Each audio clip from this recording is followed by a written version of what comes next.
we are going to talk about Client-Centered Therapy by Carl Rogers.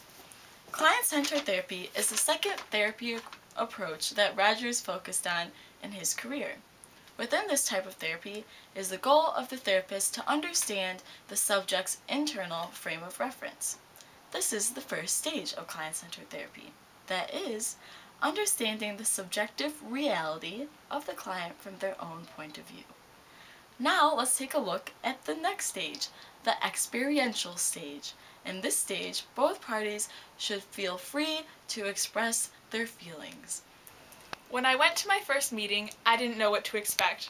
I wasn't even sure what I should talk about, so I just started from the beginning. All I wanted was for someone to tell me what to do. I don't handle my frustration well, but my therapist seems to understand exactly where I'm coming from.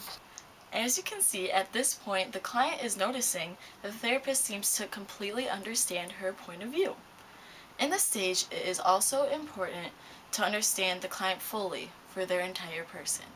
This stage is called the person-centered stage. To get to this stage in therapy, some aspects of the client's characteristics must change as well. For this to happen, the client must be vulnerable or anxious to start with, which is usually cause for therapy. As a therapist, giving positive regard is of the utmost importance. Not only should this be displayed, the client has to process the fact that the therapist is truly trying to understand. This has been my 5th meeting.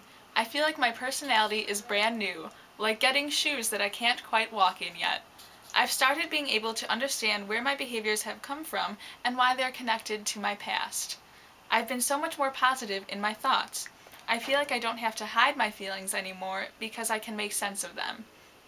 And as for what is happening around me, I can make better sense of situations now. As my sessions are nearing an end, I've been conversing about my plans for the future. Often, before therapy, clients are very immature with their behavior and are incredibly influenced by any tension that they feel. By the end of therapy, they are able to process experiences that were once hidden in a productive manner.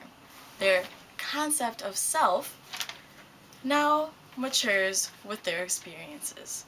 If therapy is successful, the client is considered to be a fully functioning person. Rogers pairs living a good life with being true to yourself.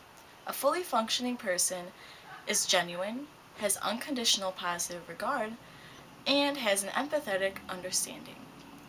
Most of all, this person is free to be his or herself and creative in her newfound freedom. The therapeutic process that I went through is more general in terms of what kinds of clients there are.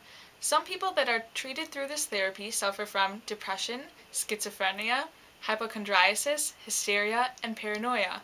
Usually, client-centered therapy is more effective in deeply disturbed males. Those who have successfully completed therapy are at first very willing to take on the world in their own way, such as was the case for me. But after a short time, I no longer had the drive to solve my problems alone. I felt like I lost a part of me. My therapist had been like my other half, and I was afraid I had lost my reasoning by losing her. Thankfully, this all seems to be a part of the process, and patients do get back on track to becoming fully functioning. This has been Client-Centered Therapy by Carl Rogers. Thank you for being with us today.